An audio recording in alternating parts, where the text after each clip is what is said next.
Ainda bem que você me lembrou, porque... Eu tenho prática, eu gravo toda semana, né? Então, isso tá no meu checklist lá. Maravilha. Bem-vindos, senhores bitcoinheiros. Hoje estamos aqui, mais um programinha, convidados especiais aqui, Júlio Santos e Choc Smith. Cara, para quem não conhece o Júlio do Tapa da Mão Invisível, tem a canequinha aí para ele mostrar, pelo menos tinha na última Não tá conversa. aqui, não tá aqui. Não tá, putz. Produção não foi esquematizada dessa vez. Cara, para quem não conhece, Tapa da Mão Invisível, dá uma checada nesse programinha deles, podcast sensacional, convidado sempre de primeira e conteúdos que eu adoro, eu sou fã de vocês, muito bom. Nossa E o audiência Júlio, é melhor que nós. Melhor que eu, com certeza. é você que está dizendo. O Júlio veio aqui, quanto tempo faz você veio aqui, Júlio? A Cara, última vez, para falar do tema de hoje, deve ter sido quase um ano atrás, eu acho. um Porque ano eu atrás. publiquei o artigo em maio, eu vim aqui meses depois. Então foi por ali, julho do ano passado. Por coincidência, deve estar fazendo um ano. Maravilha. Aniversário de um ano, então, da última participação do Júlio aqui no canal. Ele veio falar Aí. de um projeto novo dele, ambicioso. É, ele veio falar que começou com uma dor, né? Uma dor comum aí aos libertários, de querer ter a possibilidade de viver suas vidas com a menor intervenção possível de terceiros, né? É, essa era a dor principal, né? Isso. Começou por aí. E aí o tema que ele propôs, que ele começou a discutir, que ele escreveu, é sociedade de leis privadas. Então, vale a pena, se você não tem ideia do que a gente está falando, dá uma checada aí no vídeo anterior, no programinha que a gente falou com ele, para você entender um pouco melhor o que são sociedades de leis privadas. Mas, basicamente, se você não quiser assistir o vídeo anterior, basicamente a possibilidade de dois indivíduos poderem entrar fazer algum tipo de troca, de colaborarem entre si, pode ser um serviço, pode ser um produto, pode ser um contrato, pode ser qualquer coisa, colaborarem entre si e denominarem em comum acordo um terceiro que eles reconhecem como autoridade para resolver um possível conflito, caso exista um conflito, caso exista algo a ser resolvido Exato. nesse contrato que eles assinaram entre eles, de maneira voluntária, e que eles não querem um terceiro entrando no meio. Exato. Então, nesse primeiro paper que o Júlio falou, ele escreve um pouco das diferentes formas e da evolução, né, da nossa sociedade, como a nossa sociedade vem se organizando e evoluindo na forma de se organizar, e como a gente chegou na situação de hoje, que é o melhor que chegamos até o momento, mas ainda assim ele acredita que é possível melhorar. Em que sentido? No sentido de que não tenha um Estado entrando no meio e definindo quem é essa autoridade responsável para atuar de maneira coercitiva e resolver um possível conflito entre dois indivíduos livres, né? É por aí, né, Júlio?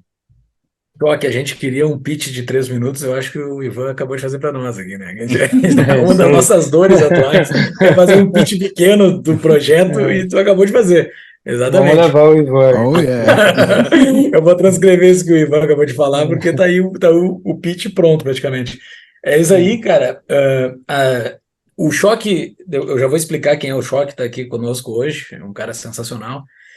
Desculpa, Ele. então só para, desculpa, Ah, fechar, né? Quando o Júlio veio aqui, ele lançou esse paper explicando o projeto, tinham 18 pessoas colaborando naquele momento, e como a gente disse hoje no começo, passou um ano desde que ele veio aqui, e a gente quer saber o que evoluiu, né? Porque o Júlio, ele não sei se indignado é a palavra, mas ele não consegue conceber a possibilidade de aceitar que isso é o melhor em termos de exato. organização de sociedade que chegamos. Ele quer pelo menos, cara, não é possível, vou preciso tentar.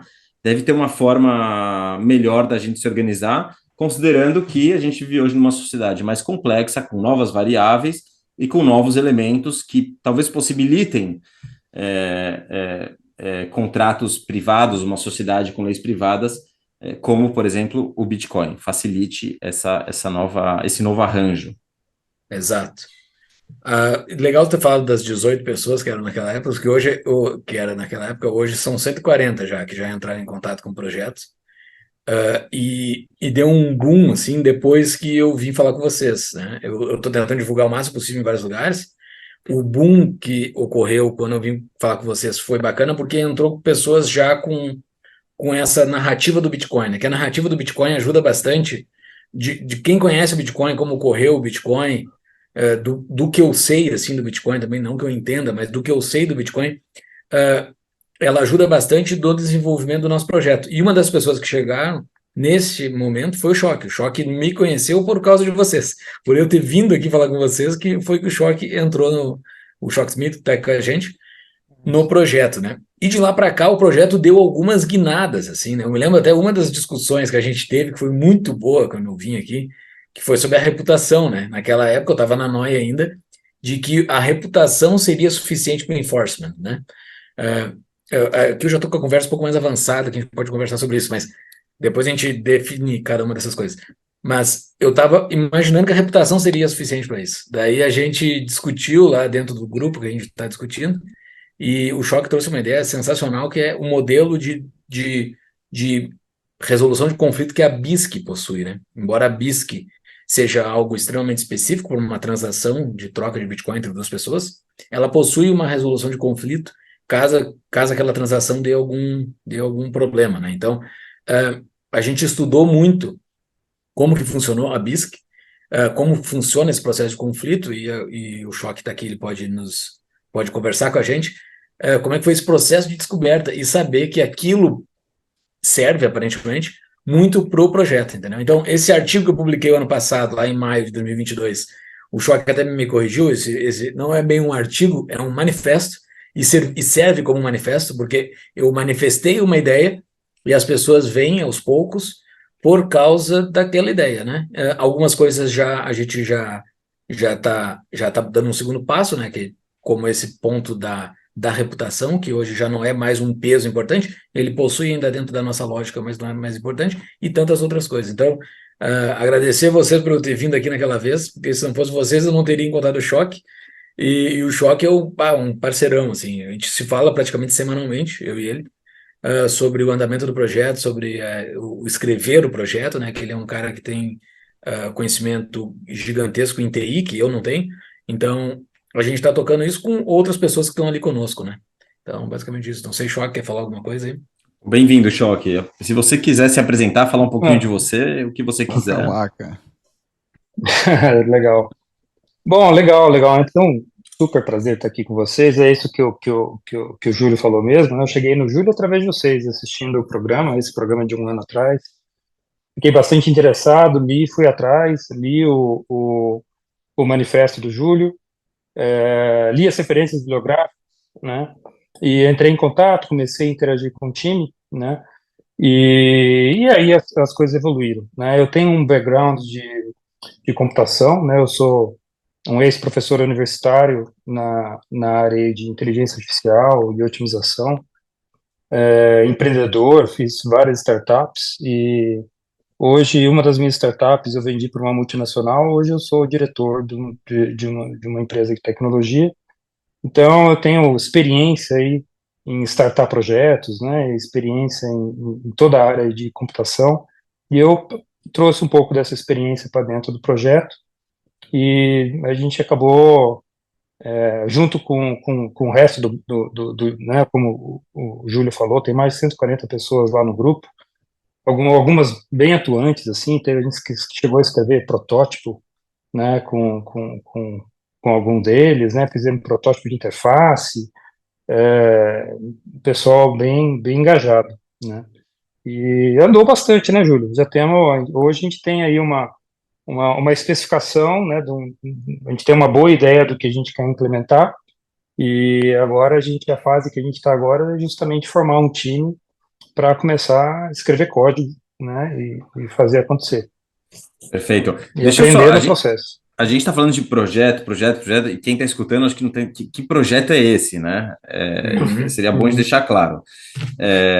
Agora, antes de falar do projeto, eu não sei se você quer falar, Choque, mas eu fico curioso em saber esse tema de sociedade de leis privadas era algo que você já estava de cabeça, era algo é um tema que você já se gostava muito, ou assim, você já tinha ouvido, já tinha lido alguma coisa a respeito, e quando você viu a conversa com o Júlio, foi algo que te Eu senti a despertou maior dor, né? interesse?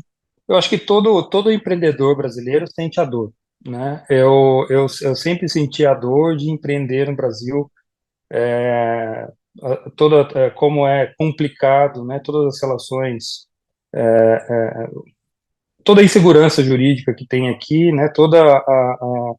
A- como é engessado você conseguir as relações de trabalho, né? E eu senti muito a dor. Quando eu vi o assunto aqui nos bitcoinheiros bom, eu já sou bitcoinheiro há um tempo, né? Já estou aí no mundo do Bitcoin já há algum tempo também, estudando e aprendendo, né? Mas eu realmente eu não estava muito ligado e quando eu não tinha conectado as duas coisas, né? Então foi um ano atrás que eu caí nesse mundo através de vocês aqui, né? Através do Júlio, né? O Júlio que, né? E hoje, assim, na verdade, eu sou escudeiro do Júlio, né? É o Júlio que é o, né, o herói à frente aí com a lança na mão, e eu só vou carregando atrás, carregando as armas e munindo ele com a arma que ele precisa na hora correta, né? Acho que Dom não sei Quixote e quão Sancho Panza. confortável o Júlio fica com essa pomba na mão, assim. Não tem como fugir do Don Quixote e Sancho Panza nessa analogia. Mas eu acho que tem uma analogia melhor, que é aquele vídeo de um cara maluco dançando numa montanha. Não sei se vocês já viram. Que é um cara maluco que ele deve ficar 80% do vídeo dançando sozinho, mas tá todo mundo querendo ir dançar com ele e ninguém vai, né? Daí vai o segundo dançar com ele. E daí, quando vai o segundo dançar com ele, é que valida o comportamento do primeiro, né? É o segundo que valida o comportamento. O comportamento do primeiro sozinho não vale nada sem ter o segundo. Então, o choque é o Uhum. segundo, cara, entendeu? Embora já tenham 140 pessoas lá, o choque é o primeiro que mergulhou, assim, mergulhou É, valendo, assim, para gerar soluções de fato que eu, então, não tinha capacidade de gerar, né? Eu não tenho capacidade tecnológica, de conhecimento tecnológico suficiente para botar algumas demandas que o choque tem. Então, isso foi sensacional. E pelo despendimento de uhum. tempo, né? Porque o que a gente está gastando aqui é tempo, eu e ele. A nossa hora é cara, tanto a É, minha quanto a dele. E que nem tu falou, Ivan, esse meu posicionamento de estar à frente, ele não é confortável para quando esse negócio for ao ar, entendeu? Tanto é que eu deixo bastante claro, no momento que esse negócio for ao ar, eu vou sair completamente dele. Não tenho nenhuma perspectiva de estar à frente disso. Eu quero sair completamente. Se é, alguém, inclusive, programar e fazer esse projeto, eu vou dar graças a Deus. Tomara que alguém copie, entendeu? Não tenho a mínima é. questão de estar à frente, o choque também não. Então, Inclusive, quando eu entrei muito até por causa da minha história, eu entrei muito com mindset de startup. Então, né, eu já criei algumas startups, eu tinha o roteirinho de como startar, né? O problema é que aí o Júlio teve que me frear, porque o problema é quando a gente faz isso, você acaba sendo dono, né? E a gente não quer ser dono, né? Eu não quero ser dono do projeto, o Júlio não quer ser dono do projeto, a gente está trazendo uma contribuição aí, criando, e o que a gente quer é que alguém copie, que duplique, que faça o fork, né, a gente quer dar a nossa contribuição, né, tomara que dê certo o nosso, mas se alguém quiser forcar e criar alguma coisa em cima, que seja bem-vindo e vamos construir alguma coisa que funcione. por E o quê, que é né? o projeto? O que Tá, é o só projeto? mais uma coisa. O que a gente pensou, né? No meio do caminho, o projeto está andando meio lento, né? Porque são horas de graça que a gente está despendendo aqui, né? Não tem ninguém sendo remunerado. A gente pensou, não, vamos acelerar isso, conseguir catar uma grana, né? Apresentar que isso é a expertise que eu tenho, de conseguir buscar grana com pessoas, e o Choque também tem. Então, seria fácil para nós buscar uma grana com um pessoal próximo, contratar uns devs e fazer o negócio rodar rápido, entendeu? Mas nesse momento, eu me dei por conta assim, não, se eu pedir grana, eu vou ficar como dono disso, entendeu? Mesmo que eu não seja depois, eu sou o cara que pedia a grana, entendeu? Então, foi uma decisão difícil, assim, a gente falou, ou vai lento, ou vai lento e descentralizado, ou vai rápido e centralizado, entendeu? Daí eu preferi Eu não vou pedir dinheiro para ninguém. Quem quiser, se alguém por paixão quiser, eu quero contratar um dev aqui e botar o cara para trabalhar para vocês, ok, faça isso, mas eu não vou ser o centralizador de dinheiro, porque daí o projeto começa a ter dono, entendeu? Então, a gente tirou o pé disso, mesmo que o projeto demore 10 meses ou 10 anos para ir para o ar, uh, não, ele não pode ter um dono, né? Então tá, o que é o projeto? Só Lá, manda. nesse negócio porque o que tem agora é um white paper, né? E me lembra, né? É tipo um white paper, praticamente, a Blueprint eu acho que é um white paper, praticamente, protocolo, né? explicando, né, como seria esse protocolo. E é como o Bitcoin, né? O Bitcoin nasceu de um white paper que dentro de alguns meses, né, se transformou em uma implementação simples, né, digamos, básica, inicial. O Noster teve, acho que 1 ano ou 2 anos, o Fiat Jaffe fez o white paper, e até o momento que ele não desenvolveu essa implementação inicial, ninguém prestou atenção. Uhum. Então tem esse dilema aí, o Bitcoin, ou seja, o bootstrap do Bitcoin, né, por mais que é o Bitcoin, você vê, ele foi feito pelo Satoshi também. O Satoshi trouxe o código, não precisou, não significa que é centralizado isso. Isso. Ao meu ver, né? Eu acho que não é empecilho vender alguma expectativa, enfim, mas Faz sentido. Mas fazer uma implementação inicial, ele pode ter juntado como... uma grana ali, ter juntado um pessoal para desenvolver com ele, o Fiat Jaffe ou o a gente não Satoshi. sabe, né? O Satoshi A gente não sabe também, exatamente. né? Não, esse é o ponto, né? Não que a gente não vá ou precise fazer isso, mas eu não posso fazer uma oferta pública, né? Para sair catando grana, entendeu? Fazer essa oferta pública, catar grana para desenvolver isso, eu acho que entraria. Não pode ter expectativa de lucro, né? Esse é o negócio. Não, isso com certeza não teria. Mas eu acho que o anúncio público de que a pessoa X está catando dinheiro para fazer tal coisa já caracteriza pelo menos uma imagem de que essa pessoa é dona, entendeu? Como você está falando em contratos... É questão de sumir. Como você está falando em se desconectar do projeto e pronto. Exato. Acho que o que o Júlio está tentando entrar aí na cabeça do Júlio, como o projeto dele envolve, tá diretamente relacionado com leis, né? Um projeto jurídico também, né? Privado. Com certeza. Então, acho que você está pensando também, por um lado, que se você recebe dinheiro de alguém, indiretamente, né, tem algum tipo de contrato aí sendo estabelecido, ou não? E tem um ponto central de ataque, né? Que é o problema que não pode ter, né? Não pode ter isso. Porque se esse negócio aqui, provavelmente, eu e o Shock, a gente poderia botar dentro de uma startup e vender ele muito bem para uma empresa, entendeu?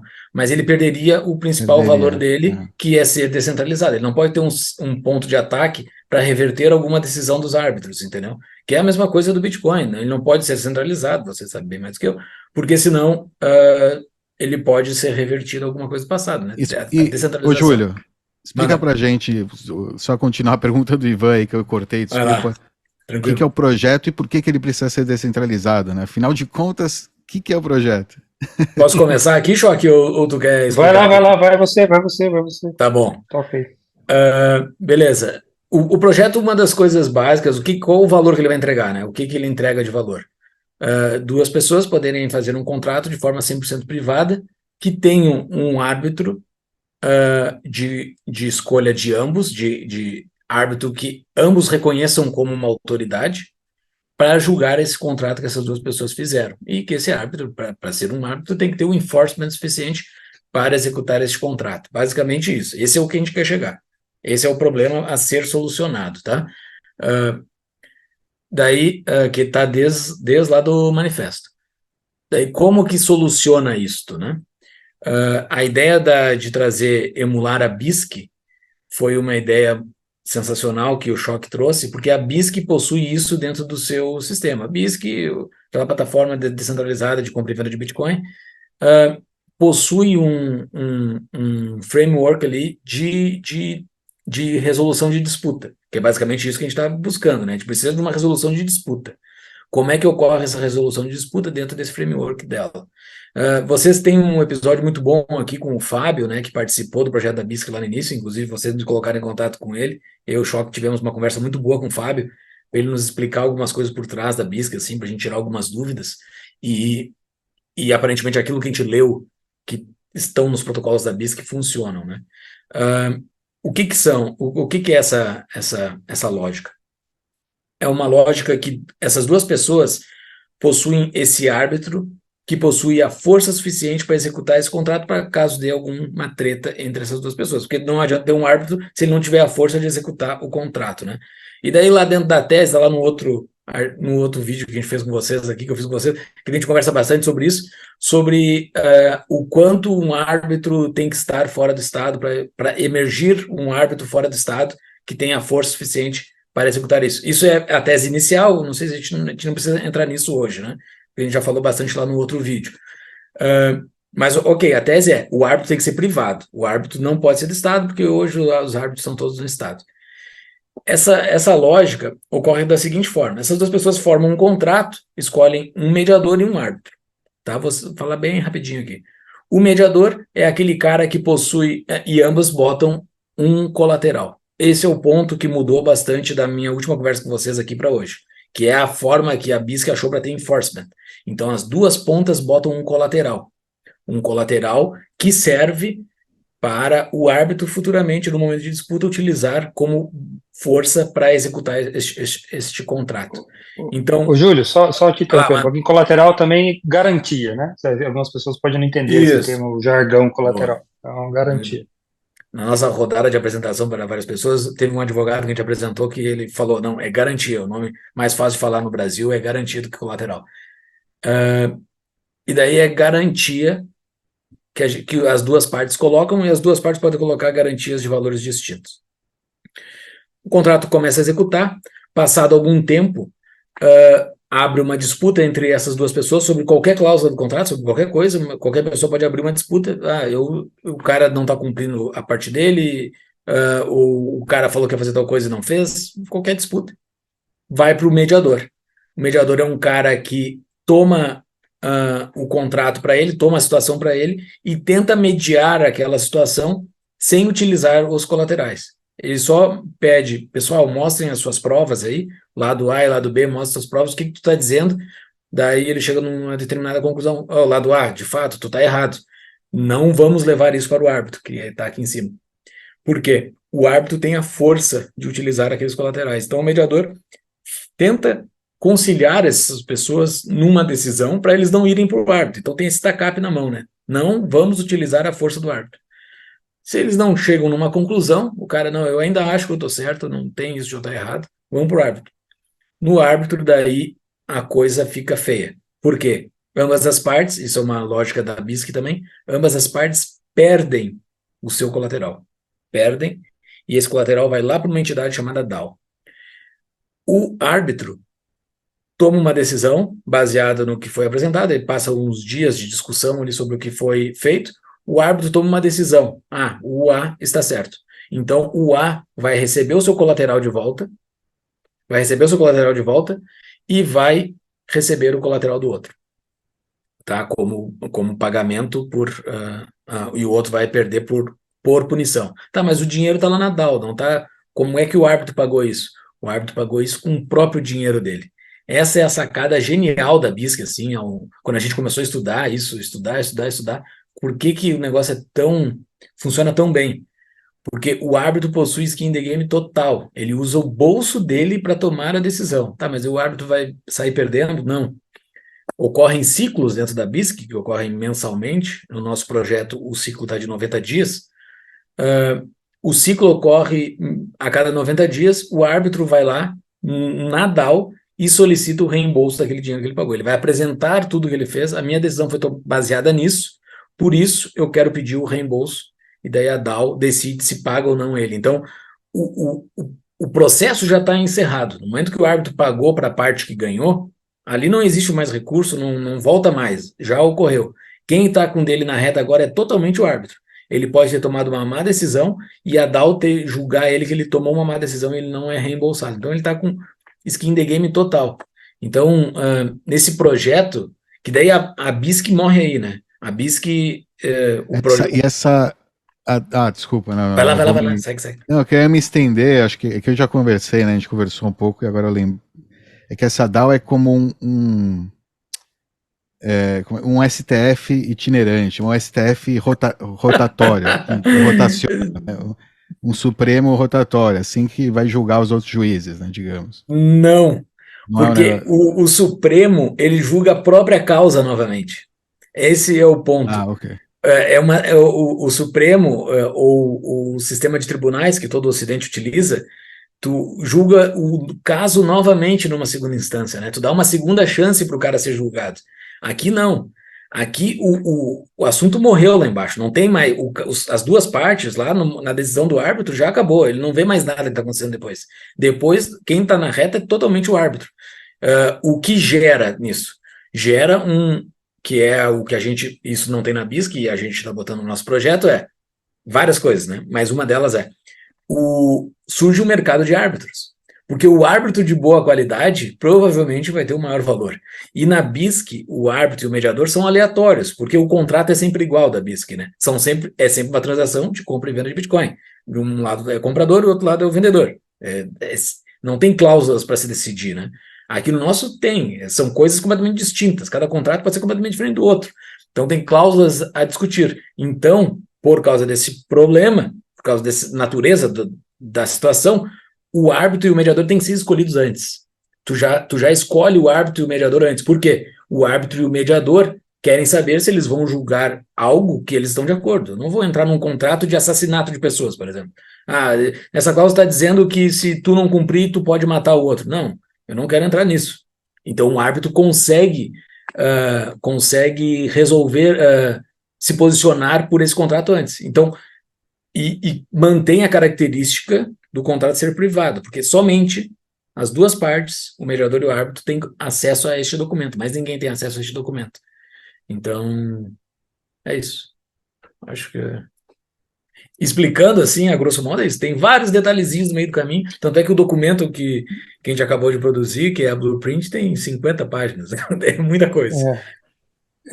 O projeto é uma ferramenta, né, para suportar todo esse processo, né? Então, a ideia uma ferramenta totalmente descentralizada e distribuída, né, como é a BISC, né? Então, você vai baixar, vai instalar no seu computador o seu nó, né? A gente tem até o conceito de full node e node client, e vai rodar, e todo o banco de dados dos contratos, da reputação das pessoas, tudo isso fica num blockchain, que é uma sidechain do Bitcoin.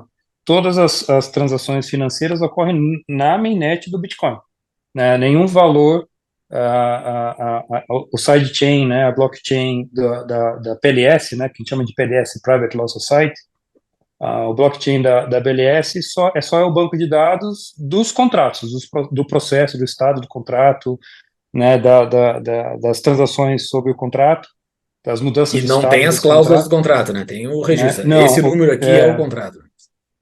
tem um ID lá do contrato, tal. Os contratos são totalmente privados mesmo, eles ficam fora da blockchain.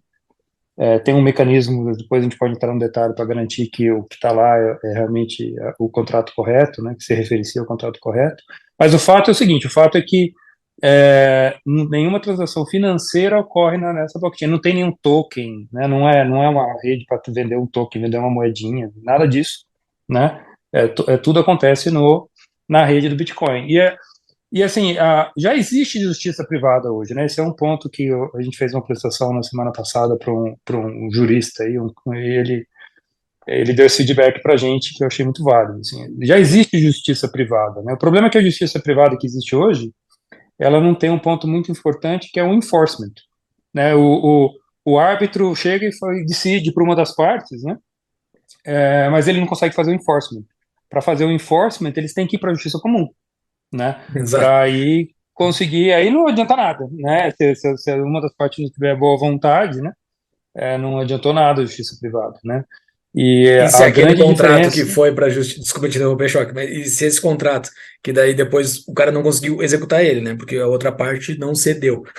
Porque é isso que né, acontece dentro quando ocorre uma briga, né? A outra parte não quer ceder. Então, não, meu, briga é ceder. A outra parte não quer ceder, tu leva para o Estado. E tu leva para o Estado, esse contrato tem que estar todo dentro do aparato estatal. Tu não pode ter uma coisa que o Estado que tu está fornecendo, porque daí tem vício de contrato, né? Daí tu não pode entrar com um contrato viciado dentro da justiça. Quem é do direito, pessoal, me desculpe se eu estou usando termos um pouquinho distorcidos aqui. Tem um pessoal dos advogados que estão lá com a gente lá que me corrigem às vezes. Mas assim, o contrato às vezes chega com um pouquinho de problema dentro da justiça estatal, tem que discutir aquilo primeiro. Daí é um contrato estatal, não é um contrato privado, não. Ele é privado, contanto que as duas partes aceitem que ele é privado. Mas numa briga, uma das partes não vai aceitar, entendeu? Esse é o ponto. Eles não conseguem ter o uhum, enforcement. Esse é o problema que o né, Choque disse, né? Eles não têm enforcement. exato. E aqui não tem essa, assim, E a não é um gente, problema né, brasileiro, né? É choque. isso Os é, contratos de arbitragem têm um problema de execução em todo mundo. exato. Bom, e essa plataforma, ela acaba também rompendo todas as barreiras geopolíticas aí, né, porque você pode fazer um contrato de desenvolvimento de software com um desenvolvedor em Cuba, na Venezuela, né, não interessa, né, o enforcement vai funcionar para qualquer um, todos, em qualquer lugar, tá? Inclusive esse caso de uso talvez seja o mais urgente, né, digamos, Provavelmente. que é essa É. internacional, relações internacionais, contratos Uhum. internacionais entre profissionais aí autônomos, desenvolvedores e qualquer outro, né, provedor de serviço, né, remoto. E tem um outro Uhum. caso de uso, assim, que daí é bem filosófico, e vocês, bitcoinheiros, vão saber, a gente vai viajar mais junto agora aqui, que eu acho que é o caso de uso do Bitcoin em si, né? Porque dentro de várias teses do qual o futuro do Bitcoin, uma delas é que o Bitcoin no futuro tu não vai usar para transações, né? Tu vai usar como colateral de outras coisas. E essa nossa tese encaixa direitinho nisso, porque o Bitcoin está servindo como colateral das coisas aqui. Tu não tá, claro, tem a parte do pagamento que é feito via Bitcoin, mas o grosso do Bitcoin tá como colateral. Então, o Bitcoin servindo como uma propriedade privada de fato, para essas pessoas poderem transacionar outras coisas, né? Então, as outras coisas vão conseguir ser transacionadas, inclusive com contratos de longo prazo, por causa da existência do Bitcoin e por causa que tu acumulou Bitcoins, né? Exato. Deixa só estendendo um pouco nisso que você falou, que eu acho importante ressaltar, é que o que a gente falou lá no começo, né? Sem o Bitcoin isso não seria possível, porque se um estado tem a possibilidade de fazer algum tipo de enforcement, de bloquear a conta de alguém, e restringir que aquela transação seja feita, ou que o cara tenha acesso à conta dele, você já não consegue fazer os contratos privados, né? Ou seja, a possibilidade de você ter um dinheiro que ninguém pode, que é incensurável, que permite que esses contratos sejam realizados. Ou desfazer uma transação passada, que o Estado consegue fazer também, né? Exato, Tu passou o dinheiro para alguém, uma semana depois o Estado vai lá e volta aquele dinheiro. Mesma exato. Aumenta o coisa, né? custo da violência, né? Não é que é Exato, impossível, mas aumenta muito o custo da violência. O cara agora tem que ir lá invadir tua casa, tem que tirar da tua mão aquela chave, né? exato. Da tua cabeça, enfim, né? Não é mais remoto, dar uma ordem para o banco e com uma canetada desce 1.000 pessoas, 1 milhão de pessoas de uma vez, né? O custo de violência é muito maior.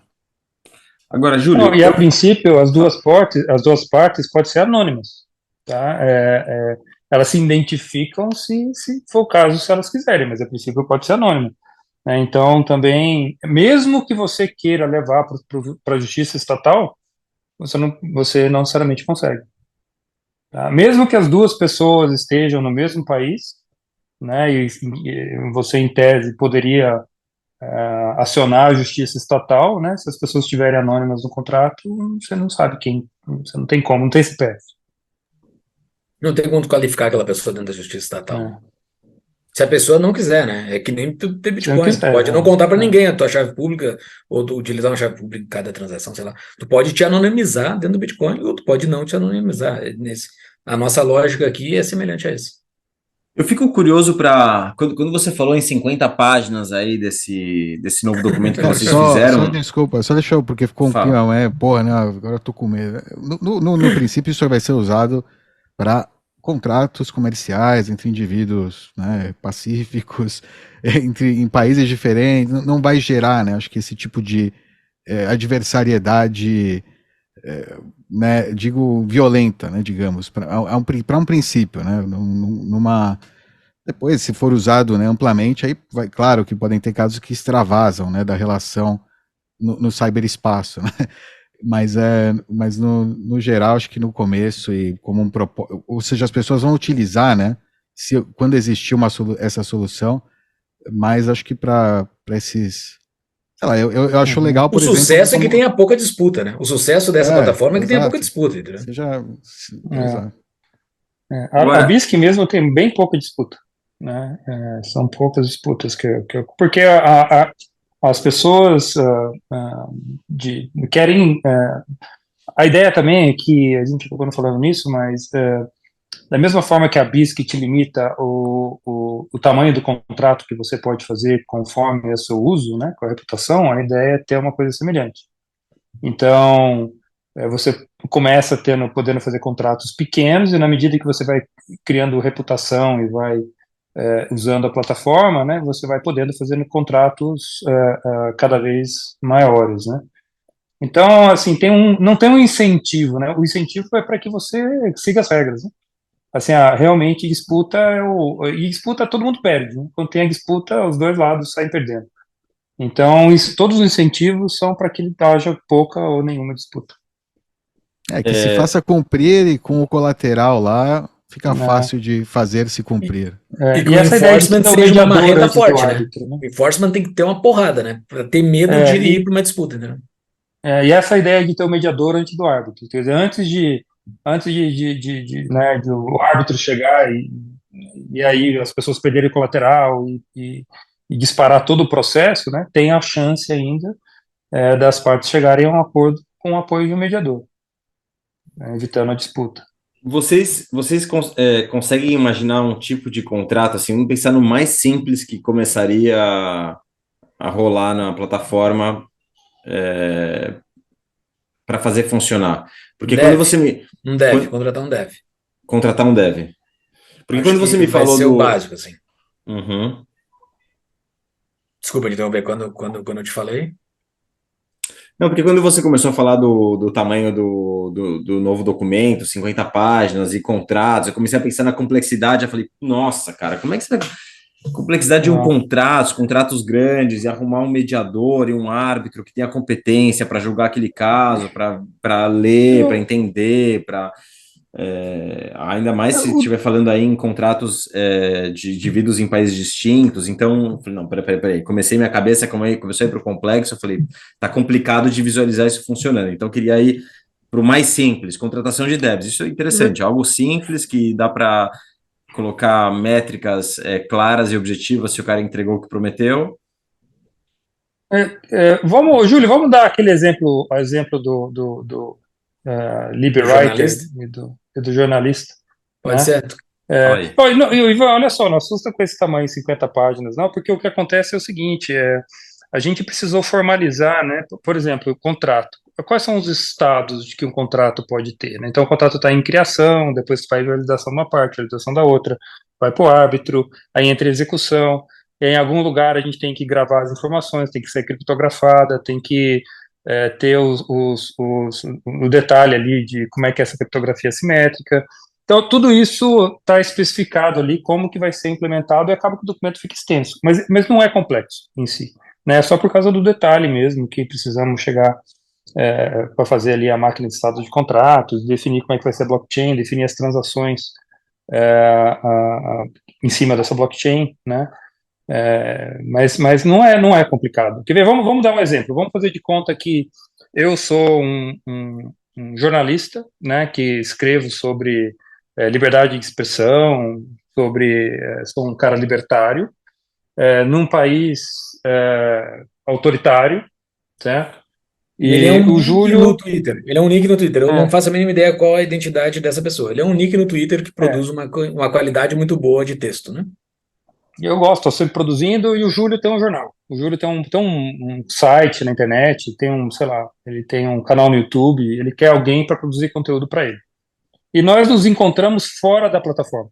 Isso é importante dizer que a plataforma não é um marketplace, né? A ideia da plataforma é só um É o lugar scroll, para você, é o exato, é árbitro. um lugar para você fazer os contratos e executar os contratos, né? Então, eu vou usar o Discord, a gente se encontra no Discord, no Twitter, A whatever, analogia com o né? Bitcoin a gente usa direto, né? É que nem É, o core do Bitcoin. O core do Bitcoin, as né? pessoas não se encontram no core do Bitcoin para fazer alguma coisa. Não, lá só ocorre Só o Bitcoin em transaciona. si. É, É. não tem mais Isso, nada lá, entendeu?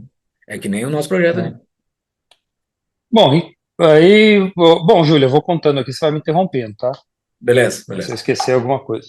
Aí, bom, a gente se encontrou, o Júlio me faz uma proposta. Eu falei assim, ó, escuta só, você não quer escrever para mim, então, 2 artigos por semana, eu te pago. Eu vou usar um número absurdo, eu sei que é muito caro, mas só para arredondar os números aqui, simplificar, a gente paga um Bitcoin. Você paga um Bitcoin por mês, certo? Para você escrever os 2 artigos aí por semana. Combinado? Combinado. Bom, aí que eu. O Júlio, qualquer uma das partes, na verdade, vamos supor que o Júlio escreve então o contrato. Ele vai lá no Word, escreve lá o arroba Shocksmith, certo? Vai escrever 2 artigos assim, quando ele vai me mandar até o quinto dia útil, quando eu vou receber, eu vou ler, se eu recusar, eu tenho 5 dias para recusar, se eu aceitar, eu tenho que pagar. Eu escrevo lá, né? O Júlio escreve lá os termos, me manda, né, a gente negocia e tal. Quando a gente chegar num acordo, eu falei assim, agora vamos lá no Private Law Society firmar o contrato? Vamos. Beleza. Aí o Júlio pega e gera um PDF desse contrato, certo? Vai lá baixa o full node ali, vai no Umbrel lá, clica lá no Play Store lá, instala no nodezinho dele, né? E clica lá, criar contrato, certo? Coloca lá eu passo para o Júlio minha chave pública, o Júlio coloca lá qual que é a minha chave pública, ele arrasta esse PDF do contrato para dentro ali do aplicativo, que o aplicativo vai ler, vai processar aquilo lá e calcular um hash, certo? E vai pegar o hash desse contrato e vai botar ali naquele contrato que a gente está criando, o hash do PDF, né? E vai colocar nesse contrato que a gente está criando ali no nosso blockchain da Private Law Society. Então o Júlio coloca ali a natureza do contrato, as informações que ele quer deixar pública, né? E clica o botão criar, né? E isso vai gerar uma transação de criação de contrato. Na blockchain, isso vai ser minerado, né? Depois a gente entra no contrato, no detalhe de quem minera, como minera, a gente chega lá na frente. Mas o fato é que isso vai para o mempool e em algum momento é minerado. Quando é minerado, tem algumas confirmações, aquele contrato está criado e está dependendo da minha aprovação, né? Aí isso deu algumas confirmações e aparecer no meu Node lá, olha lá, o Choque, tem aí um contrato para você, né? Aí eu vou lá e reviso as cláusulas, falo, tá certo, é isso mesmo que a gente combinou, ou não, eu posso recusar, né? E nesse momento, né, a gente tem que elencar um mediador e um árbitro, tá? Então, pode ser o Júlio mesmo, na hora que ele criou, ou eu agora, né? Elejo, nomeio um mediador e um árbitro. E quando eu aceitar o contrato e tiver o nomeador e o árbitro, e o Júlio tiver aceitado também esse mediador e árbitro, o mediador e o árbitro são notificados, tá? Da mesma forma, né? Então eles estão lá com o nodezinho dele aberto, vai aparecer, ó, tem uma transação aqui para você, né? O árbitro, ele vai analisar aquele contrato. Poxa, o que é isso que eles estão querendo que eu seja árbitro, né? Puxa, é um contrato, ele fala, pô, isso aqui é um contrato de geração de conteúdo. Poxa, eu sou um cara de TI, eu não julgo esse tipo de contrato. O árbitro pode recusar, ele fala assim, não, esse tipo de contrato eu não tenho expertise, né? É legal que os caras gostam de mim e tal, confiam em mim, mas esse tipo de contrato eu não julgo. Ou o contrário, né? Ele vai falar assim, puxa, legal, né? Esse aqui é exatamente a minha expertise. Tenho 10 anos aqui de experiência em mídia, tô plenamente qualificado, eu aceito ser árbitro desse contrato, né? Aí, na hora que todas as partes estão de acordo, esse contrato vai para um outro estágio de onde as pessoas depositam as garantias, né? Então, nesse momento, igual você faz na BISC, né? Para você comprar o Bitcoin lá na BISC, você não deposita lá na BISC os Bitcoinzinhos lá para colocar como garantia. É a mesma coisa, você vai transferir para uma carteira lá as garantias, né? Vai deixar pré-assinado algumas transações, também não vou entrar nesse detalhe agora, que é complicado demais, mas vai deixar pré-assinado algumas transações que levam essas garantias para DAO, devolve essas garantias, tal, isso é criptografado e entra para dentro desse contrato. E aí esse contrato passa, esse dinheiro é transferido para uma carteira do contrato e o contrato passa a executar, né? O contrato está sendo executado, no primeiro mês aí eu entrego certinho, o Júlio feliz, né, publica os artigos, segundo mês. Terceiro mês, terceiro mês eu escrevi o negócio, o Júlio não gostou, mas aí o Júlio também demorou para dar o feedback. Aí, quando ele deu o feedback, estava em cima da hora, eu não tive tempo de escrever, escrevi, mas aí o Júlio não gostou de novo, não quis me pagar. Pronto, deu um BO, né? Deu um conflito. Aí, nesse momento, né, a gente, qualquer uma das partes, né, pode ser ou eu ou o Júlio, eu estou infeliz, pô, o Júlio não quer me pagar. Então, eu mando o contrato para mediação. Eu ativo o mediador. O mediador, ele entra, né, ele é notificado, né, e tudo isso acontece no sidechain, tá? Então, quando eu ativo a mediação, na verdade, eu crio uma transação de levar o contrato, mudar o estado do contrato, isso é minerado, depois de algumas confirmações, né, o mediador é notificado, que tem o estado, o contrato mudou de estado lá e precisa dele. Bom, o mediador entra e tenta chegar no acordo, né? Ô, Júlio, pô, o que está acontecendo aí? Ah, é o Choque que não quer, não tá de frescura. Ô, Choque, o que está acontecendo aí? Ah, o Júlio que não quer me pagar. Bom, aí ele analisa, estuda, vê o que está acontecendo e toma uma decisão. Fala assim, olha só, o Júlio, o Choque que está certo. Pô, você atrasou aí, você demorou aí para analisar o contrato, quando você avisou, estava em cima da hora, e vocês escreveram um contrato que estava mal escrito, não estava cobrindo esse tipo de situação. Mas se isso for para arbitragem, eu acho que o Choque ganha, né? Então, vocês não querem já resolver esse assunto já, né? Aí vamos dizer que sim, né? Vamos dizer que o Júlio concorda, né? Ou o contrário, né? Eu falo pro Choque, né? Choque, ó, o Júlio tem razão, tal. Aí o Choque concorda também, tá? E se caminho feliz, tudo certo, tudo volta ao normal, continua executando o contrato, acaba o contrato, os colaterais voltam para cada uma das pessoas, no vida segue, né? Se deu errado, né? Olha, então não tem acordo, né? O Choque que está errado e não tem jeito, eu quero romper o contrato, eu quero o meu colateral de volta, né?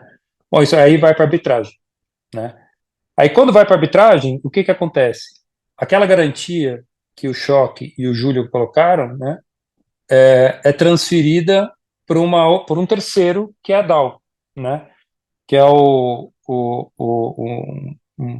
grupo. Daqui a pouco eu explico melhor o que é a DAO, né? Mas eu fiquei tentado falar que é o Supremo depois que o Dove fez aquela analogia, mas não é, né? Não é o Supremo, mas é uma instância superior. Mas né? mais ou menos, né? Porque, peraí, uma pergunta aí. Esse DAO, eles recebem os documentos ou não?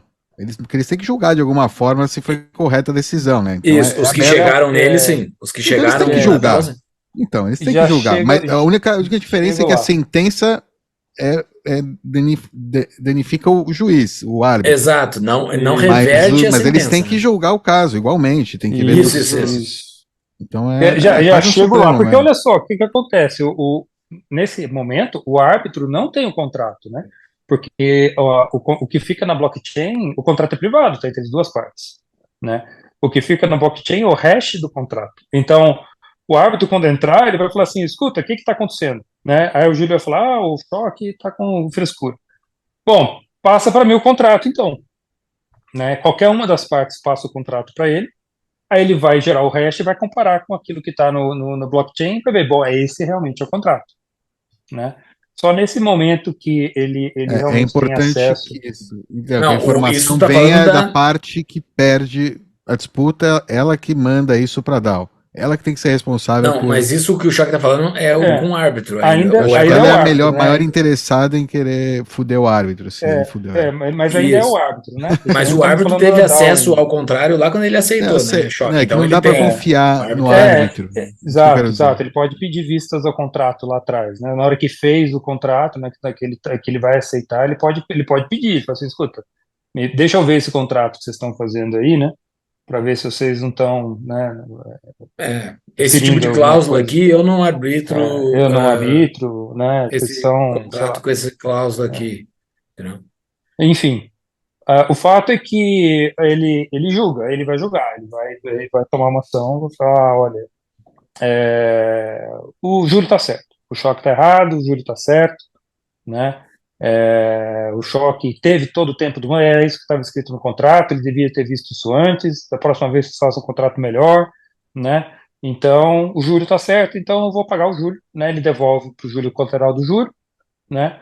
Mas o colateral que o Choque tinha colocado, descontando as taxas, tá? Tem umas taxas, é a taxa da plataforma, a taxa que remunera o árbitro, tem umas taxas aí, né? Desconta essas taxas, mas o colateral volta para o Júlio, né? E rompeu o contrato, certo? Só que ele paga do bolso dele, isso que é importante reforçar, né? Então, porque o dinheiro da garantia foi para essa conta da DAO, ficou lá, foi para uma outra instância, né? O árbitro paga do bolso dele. E aí, o que ele vai fazer? Ele vai escrever um relatório, né? Vai falar, olha, aconteceu isso, o contrato era esse aqui, eu tomei essa decisão por causa disso, disso, disso, tá? Neste E ele momento submete que o contrato chega na DAO. É nesse momento. esse Até momento que então o a DAO não contrato chega tinha para a DAO. contrato. É só nesse momento. Aí isso vai para a DAO, né? E o que é a DAO, né? A gente agora vamos explicar o que é a DAO. A DAO é um grupo de 5 árbitros, tá? Escolhidos aleatoriamente, a cada 3 meses. Então, a cada 3 meses, o sistema sorteia, né?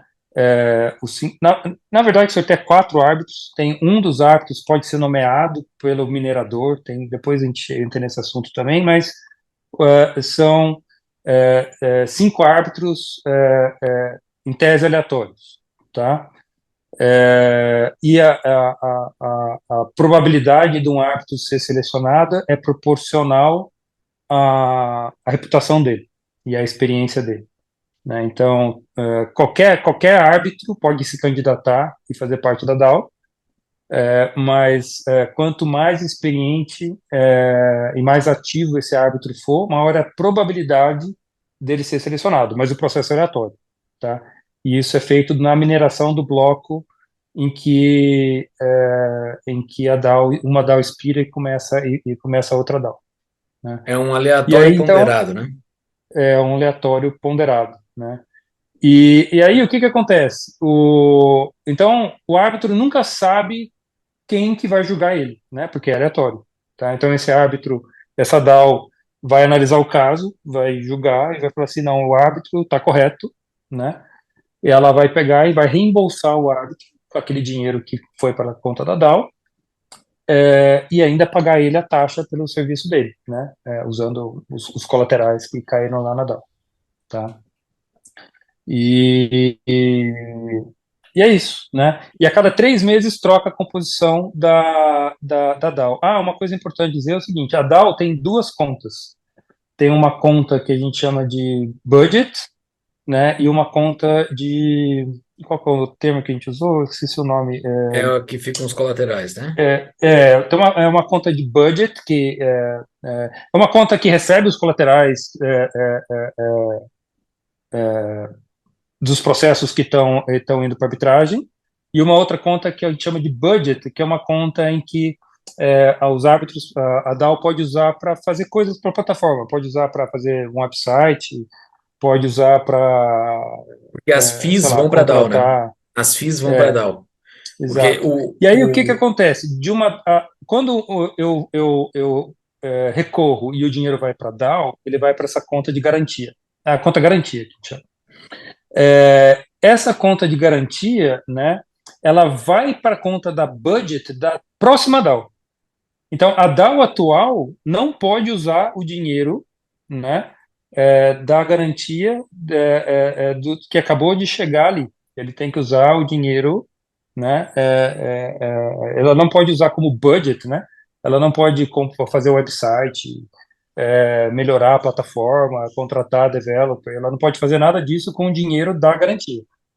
Só depois que acaba o processo, né, esse dinheiro vai para budget da próxima DAO, para o próximo ciclo da DAO, né? E assim vai, né? Então, a cada ciclo de DAO tem um dinheiro que é para reembolsar os árbitros e um dinheiro extra, que sobra, que é para investimentos na própria plataforma, que a DAO vai fazer ali uma gestão e vai usar esse dinheiro de alguma forma. Ou seja, o primeiro árbitro vai receber, talvez, dependendo do momento do primeiro ciclo, mas ele pode demorar talvez 3 meses para receber o pagamento dele. Né? Ele pode demorar até 3 meses para receber o pagamento dele, né?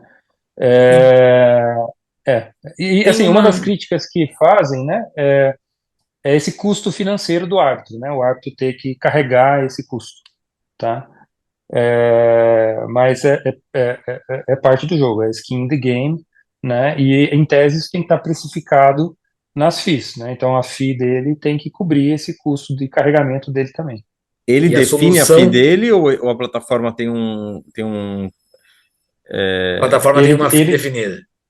A plataforma tem uma fee definida, mas isso tudo pode ser negociado em tempo de criação do contrato. Porque o cara pode ter um valor melhor, né? O cara pode ter... Porque aqui tem o mercado de árbitro, na BISC não tem o mercado de árbitro. É isso, né, Choque? É isso aí. Na BISC, qual o tamanho do incentivo que o cara tem para arbitrar? Ele recebe uma fee, mas é uma fee fixa. Não, mas você sabe quanto é? A porcentagem do tamanho do caso, não? Então, porque na BISC se paga um colateral, né? Se paga um colateral e o colateral volta líquido de FIIs, né? Essa FIIs, parte dela vai para o árbitro. Eu só não sei qual é a parte... Eles usam, e é um problema também que a BISC tem, eles usam o token da BISC, né, como moeda para esse tipo de transação.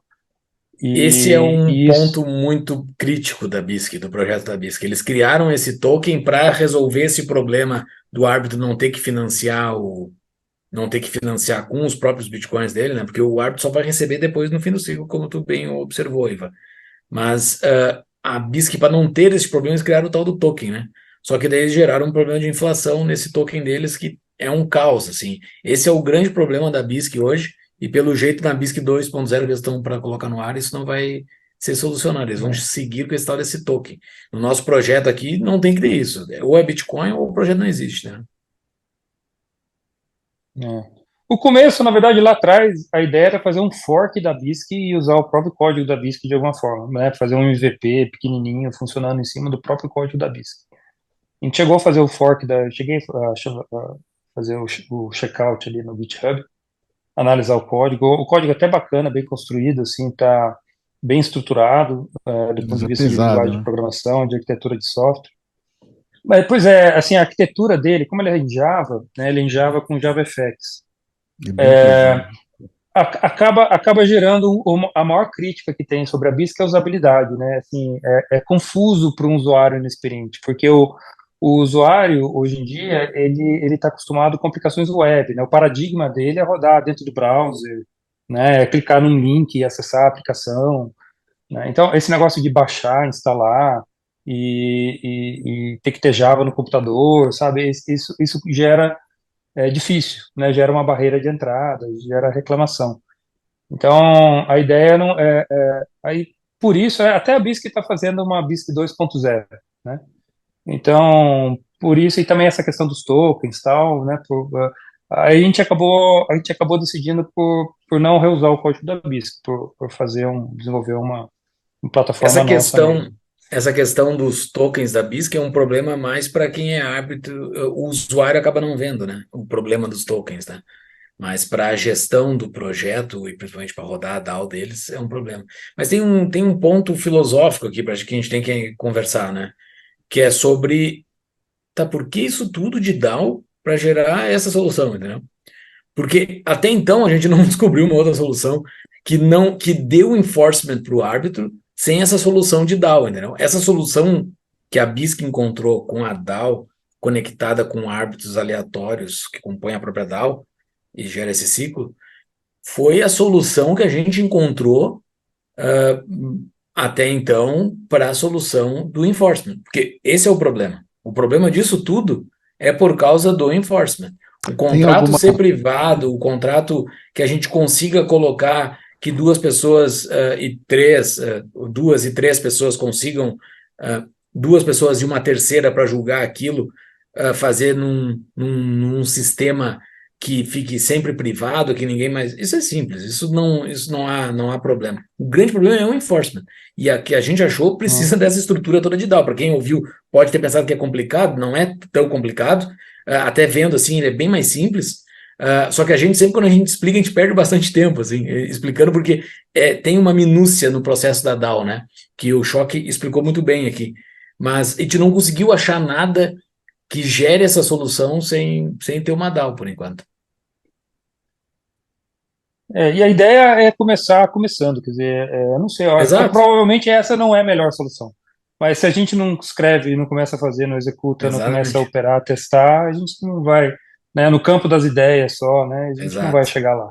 Então, começar começando, né, Quer ver como e testar. A gente está apresentando esse projeto para um monte de pessoas, para várias pessoas, né? Um dos caras que a gente apresentou, o cara falou o seguinte: eu já emprestei um dinheiro para um amigo meu, não, dois amigos meus, um emprestou dinheiro para o outro e me utilizaram como árbitro. A gente fez um contrato, uma multisig 2 de 3, e foi isso, né, Choque, que o cara falou, né? Isso aí, uma multisig 2 de 3. 2 de 3, tá resolvido.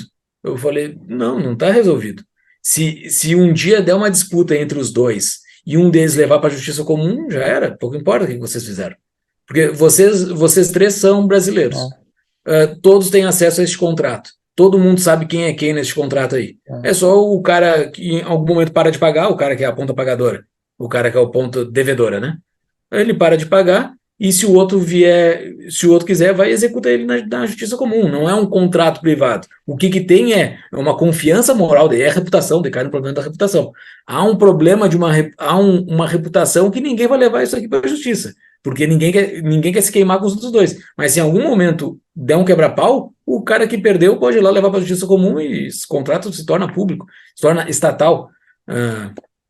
Inclusive, é verdade, o contrato ele não envolve nomes, né, reais, não, de maneira nenhuma, né? Ele envolve se a pessoa quiser, chave quiser, pública.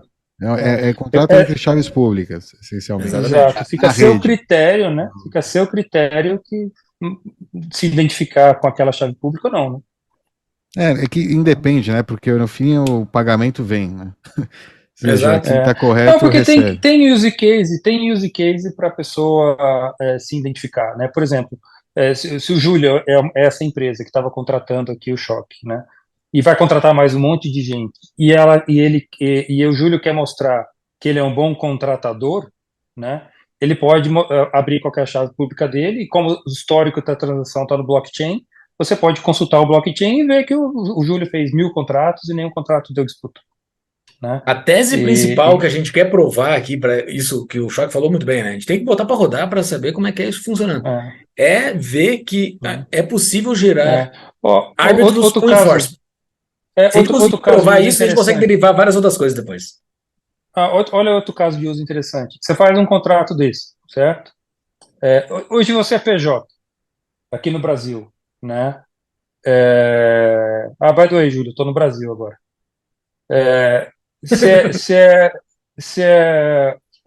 Você quer pegar um empréstimo, né, no banco, e você precisa de um comprovante de renda, como é que você faz? Você precisa de um contador te dar uma cartinha, né, de alguma forma, atestando que você tem uma empresa que gera uma renda, né?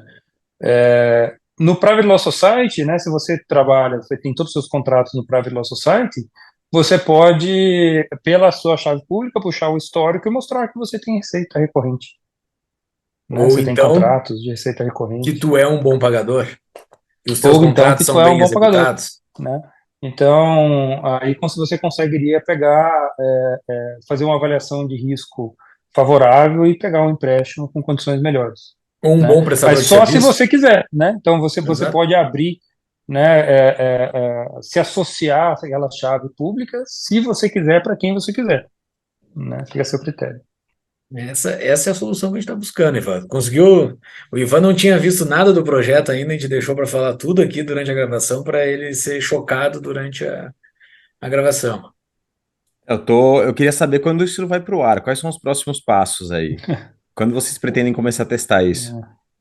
Choque? Então, acho que esse é o ponto que nós estamos agora, né? Estamos procurando, né, divulgando o projeto para ter uma massa crítica de pessoas interessadas, desenvolvedores, para começar a colocar a mão na massa.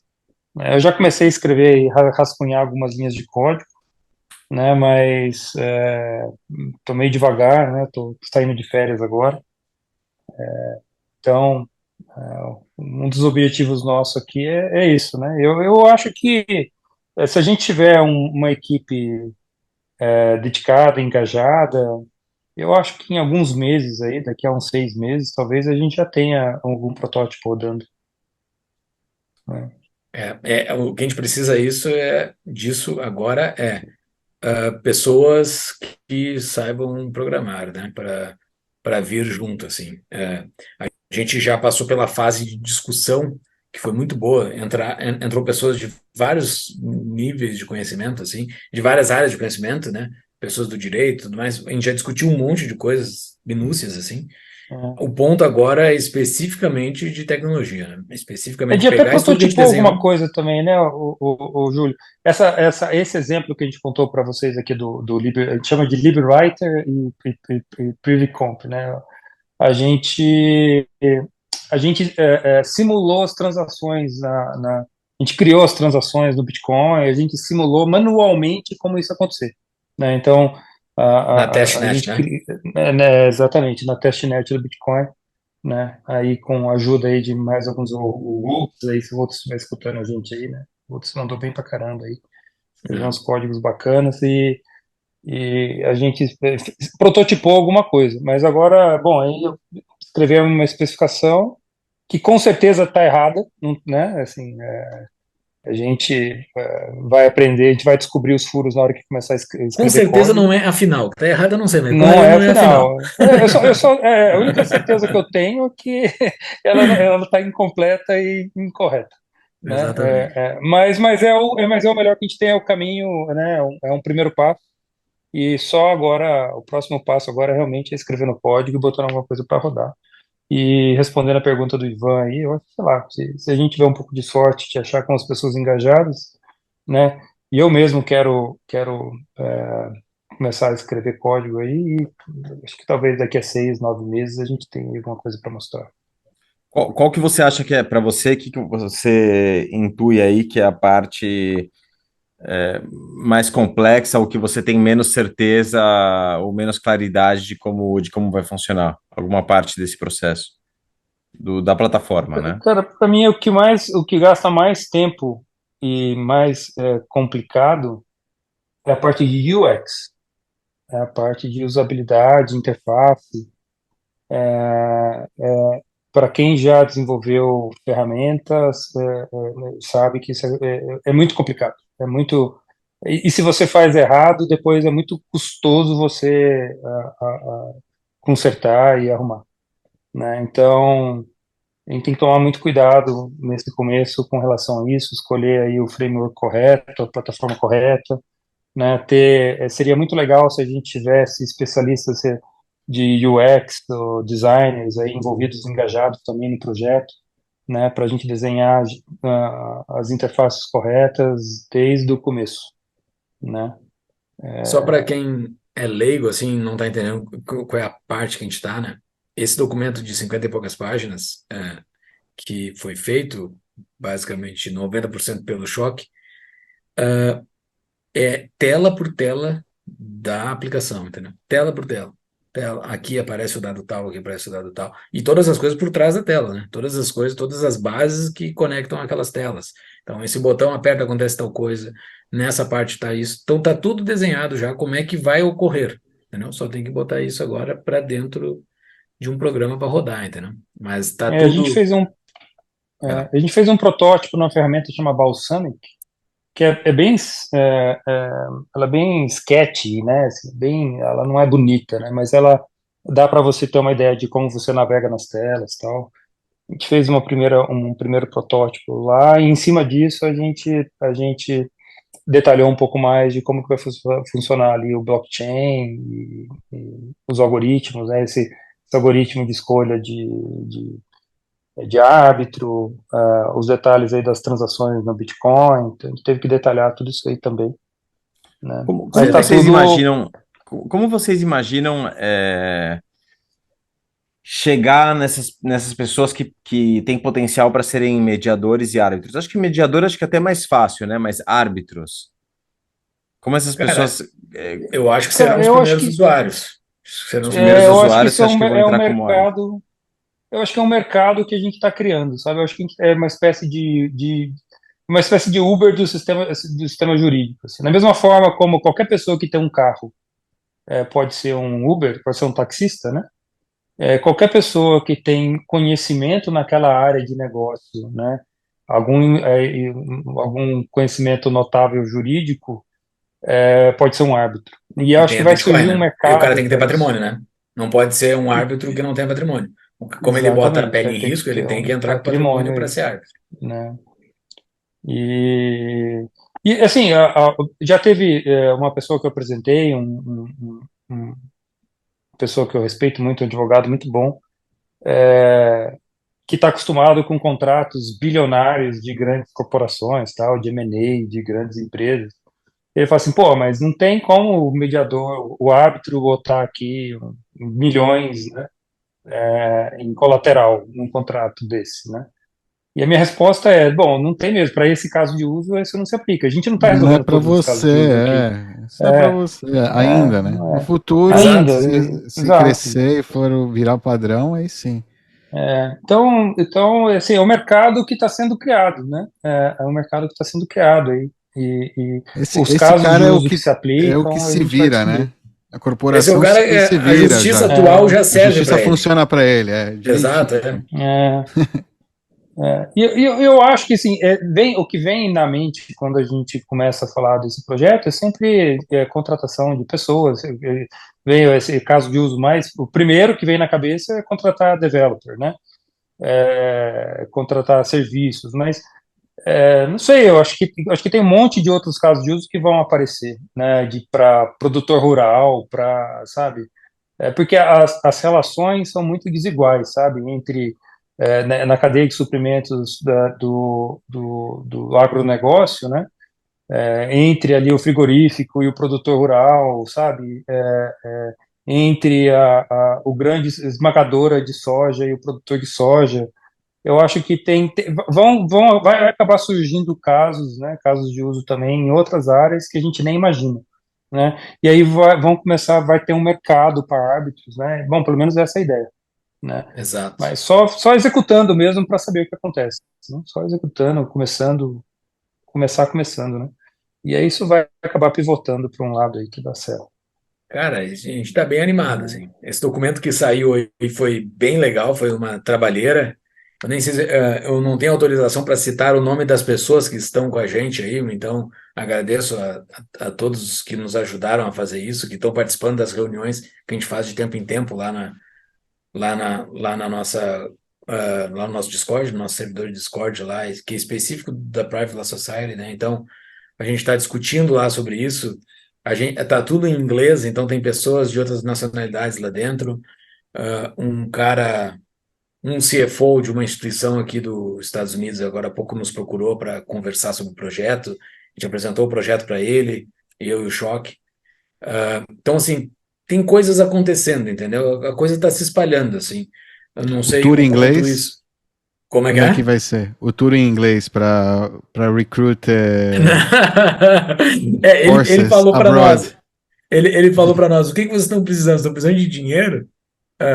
Vocês estão captando grana? Ele falou, não, a gente está Precisando captando de gente para gente ajudar aqui. interessada. Se tu Gente, conseguir exato. espalhar dentro dos teus contatos nos Estados Unidos para trazer pessoas para nós, vai ajudar demais, entendeu? Daí o cara, a gente mandou, ele foi uma das primeiras pessoas que recebeu o blueprint, a gente mandou para ele está analisando lá para passar para os conhecidos dele. Então é isso, a gente está buscando gente, assim, buscando gente para a gente conseguir botar isso no ar, uma primeira versão, para a gente começar a testar, né? Começar Peraí, a o ver se Blueprint já está no ar ou ele ainda é o blueprint está no privado? ar, está no ar, Está tá no no ar. ar e É tudo ou público, é seja, tudo público. qualquer pessoa pode acessar, o link vai estar aqui na descrição, com certeza. Acessa lá, confere a PLS, o Blueprint, vê lá, tem todo o wireframe aí, que nem eles falaram, as telinhas, explicadinho como vai ser o sistema. E se você tiver como colaborar aí, né, tiver capacidade técnica de colocar isso em prática, qualquer implementação é bem-vinda, né? Pelo que eu tenho Exato, entendido. Não exatamente, é. cara. Exatamente, porque assim, é aquela história que eu já contei aqui da outra vez, né? Pode ser que tudo isso aqui não dê em nada, né? Assim, não dê numa aplicação funcionante. Mas eu tenho quase certeza que ela vai servir para gerar uma massa crítica para gerar algo, entendeu? Ou ela mesma vai ser isso, ou ela vai gerar a massa crítica para gerar algo no futuro. Porque a gente está avançando em conversas muito bacanas, assim, conversas para entender o significado da lei, buscar por que existe a lei, por que existe um contrato entre dois seres humanos, por que existe um árbitro que esses seres humanos confiem, por que isso tem que estar com o Estado, entendeu? Então, todas essas discussões a gente está conseguindo avançar em várias pontas. Quem está caindo aqui também e não entendeu muito bem, e principalmente por Você quer causa do falar um pouco termo, disso, ou alguma ficha que te caiu nessa só história sobre o de o Private que é Law a Society, só lei? sobre Fala. sobre o termo Private Law Society, né? A gente não está propondo aqui que vai todo mundo morar num mato, numa ilha, e não tem nada disso, entendeu? Existem várias propostas hoje em dia, inclusive no Brasil, tem propostas de pessoas fazer um condomínio num canto de uma cidade e ali fazer o seu sistema de leis. Ok, Safari anarcocapitalista, né? exato. São, são outras alternativas.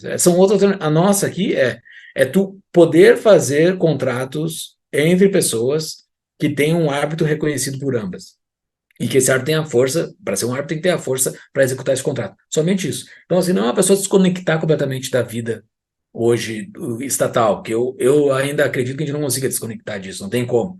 Mas começar a desconectar partezinhas da sua vida. Então, é uma Private Law Society de partes da tua vida, não é de tudo da tua vida, não é para se desconectar de tudo que está ocorrendo hoje, nada.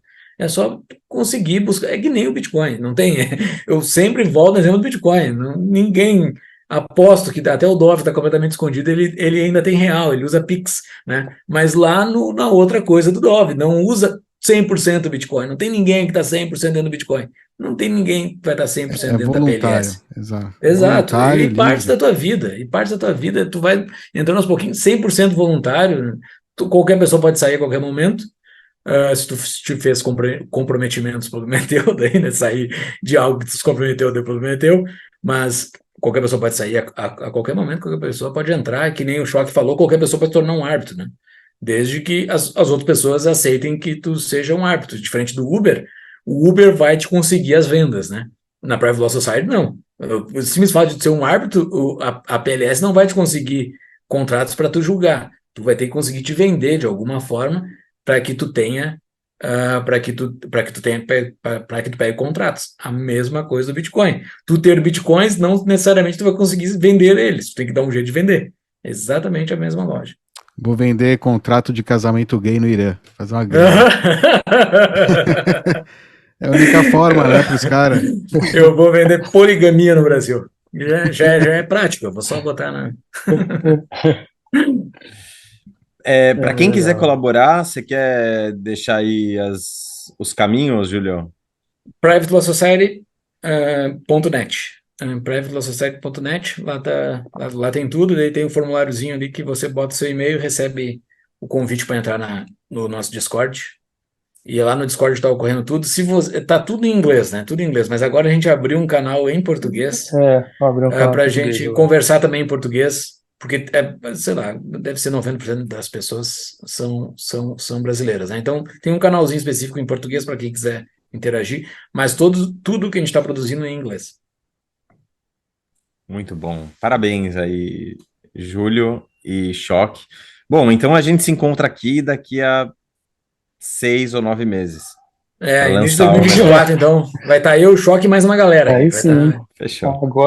Agora tô com incentivo aqui para fazer acontecer. Agora tô com sangue Temos nos olhos. meta agora. É.